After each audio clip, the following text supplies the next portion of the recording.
All right, everybody. Since I'm fully aware that I don't do enough content on my page, today I was going to come up here and work quickly on removing the swing arm from my new project, the ZX14 project. So instead of me doing it in silence, I'm going to do it for the public, a DIY on removing the swing arm. If in case you want to change the swing arm, make the swing arm longer, shorter, whatever, first thing you got to do is take the arm off. So let's get at it. All right, to remove the swing arm, the first thing we got to do, of course, is we got to remove the rear wheel. All right, once we remove the rear wheel, that the chain and sprocket and all that stuff comes off with it. We're going to remove the shock and the linkage at the bottom. So once you get rid of the linkage here and the shock, basically the rest is a piece of cake, because this is the bolt that you need right here. That's like a 24 millimeter or a 27 millimeter. I'm not sure, but we'll go over that. And this side here is a big Allen. I believe it's a 10 millimeter Allen, but again, I'll double check that. And normally there's a crush sleeve. There's a lock washer inside there, which this one doesn't have it. So we'll get at it. Let's get busy. All right, let's get these tools together first. We get all the tools out, so that's the first thing you should do, is make sure you have all the tools out. And just so I didn't tell you this, but this is a 32 millimeter nut on the axle that goes through the rear wheel. The factory nut is 32 millimeters, so that's the start. All right, so like I told y'all before, I'm gonna update y'all on what tools you need for this job. Literally, remember I told you about that. This is a 24. It's a 24 millimeter right there to take that nut off for the swing arm. We got a 32 millimeter here for the axle nut. You need a 19 millimeter for your linkage down here. You also need a 12 and a 14 either socket or 12 and a 14 wrench. And last but not least, you need a set of channel locks or a plier or a chisel to get your master link off. So I'm using the pliers to get the master link off. Now generally, as a rule of thumb, just so you know, you should always put silicone on your master link once you put it on. And you put the master link on in the direction that when the wheel turns, it forces it against the master link. All right, so that's the master link off. So let's get the chain out of here.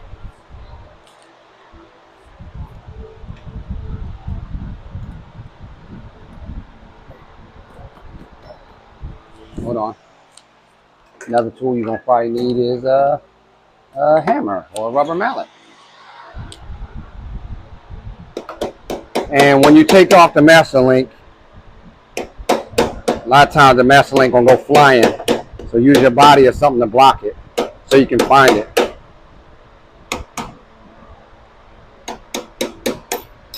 All right, master link's off. Like I said, it went flying. It's nothing worse than when you see something go somewhere, and then when you're down there looking for it, like it could only be in a little area, and yet you can't find it. Now here it go, all the way to hell over here. Now how the hell did it get all the way over there when I was taking it off here? So anyway, master link's off. Here we go, let's get rolling.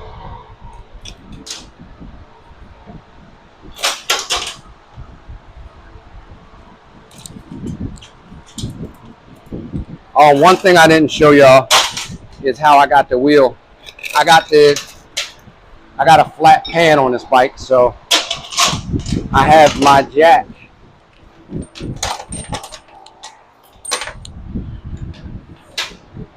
I have my jack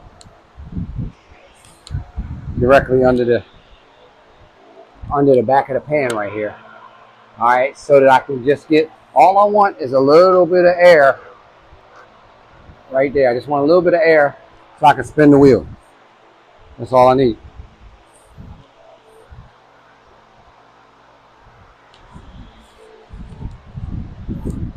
So here we go. Like I said, when you lift the bike up, all you want is a little bit of room here so you can take the rear wheel off. All right.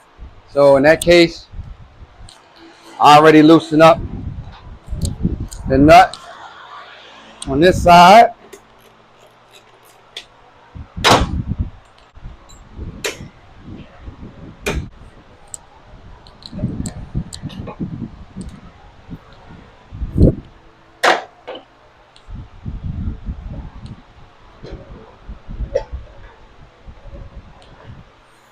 All right, so we're gonna take the linkage off next. Like I told you, 19 millimeter. And my spoiled ass, I don't do nothing with wrenches no more. I always use my gun for everything.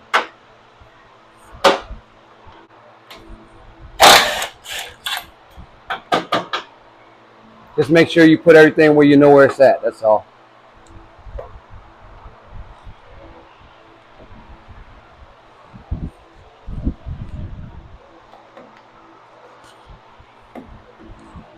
We need an extension.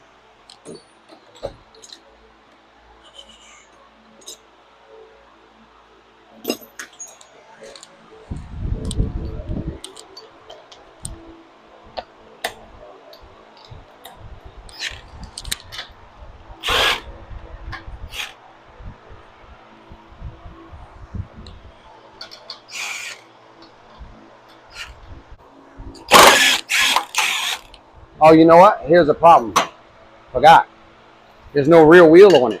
Generally, you take the tension off of the suspension by having a rear wheel on it and setting it down on the rear wheel till you get the bolt out. So,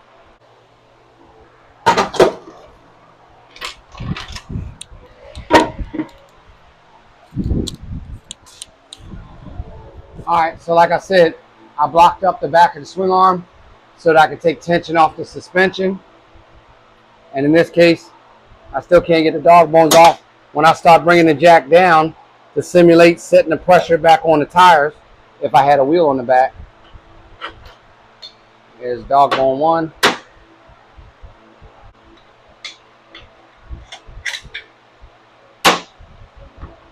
And dog bone 2. All right, so shock off. Remember I told you that's a 12 and a 14. One side is a 12 and the other side is a 14. So you can actually use a socket for one side or you can just use a wrench for both sides, either one. I'm gonna hold that side with that one. And I told you I'm spoiled. I'm gonna take and put my adapter on here. And I'm gonna use my gun.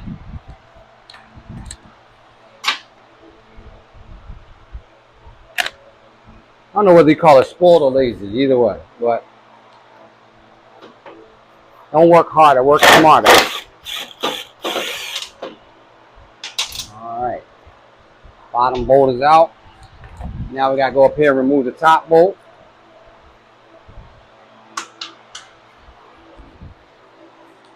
Top bolt, you're either gonna have to get a ratchet and a wrench.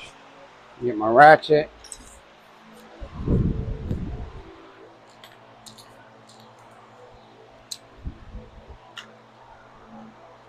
So I'm so used to working by myself that, you know, like in the shop, I mean. Because when I lived in New Jersey, I had built a shop next to my house. And then when I moved, I had a bigger shop. And I was always used to, I had to figure shit out. You know, I had friends that would come over, Felton and Lil Felt and Kamani and all of them would come over and help me on big projects and stuff. But when I'm doing work in the shop daily, it was just me. So I had to figure out how to maneuver stuff, how to get motors out, how to block it up so you can put the motor back in by yourself, all that stuff. So I learned to be creative, which is what you have to do.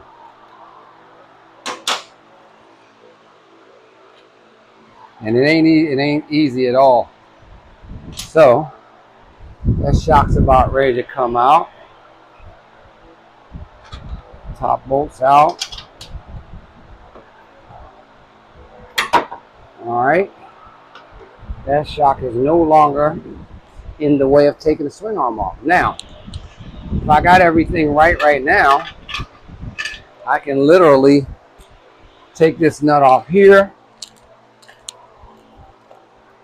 Remember, that's your 24 millimeter on that side.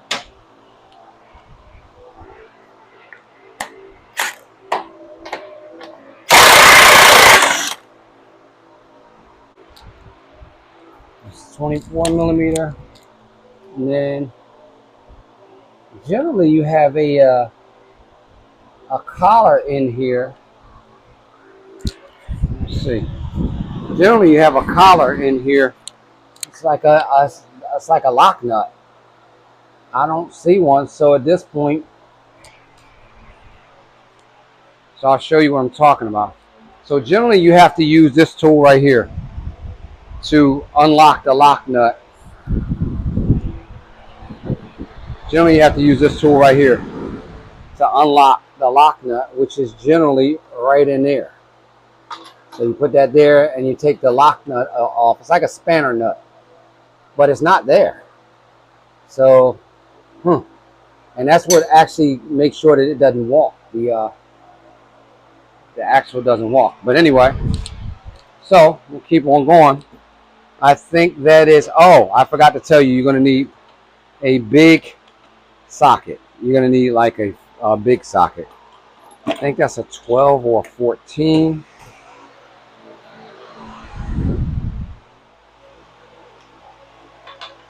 It's big. It is a, and I know what size it is. It is a 14. Haha! I was right when I was just talking out my face. So 14 millimeter Allen on that side. So let's get busy. Once I start taking this off, see anything tied to this? Let me get my zip ties.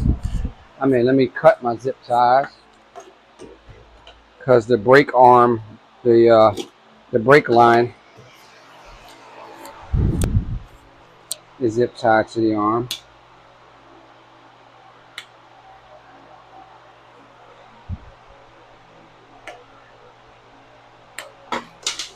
All right.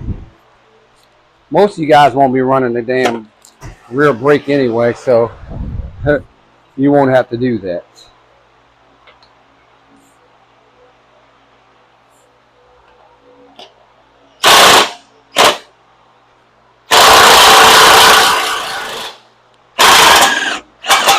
Here we go. Y'all see the swing arm moving?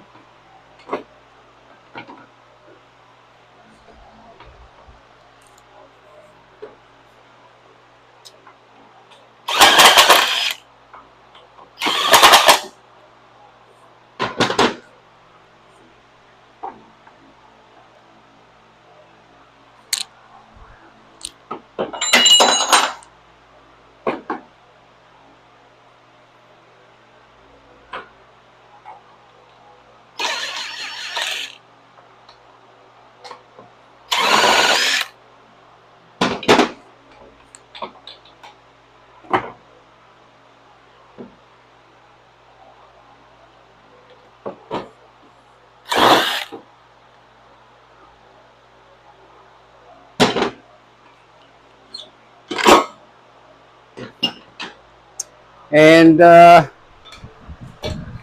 you have it.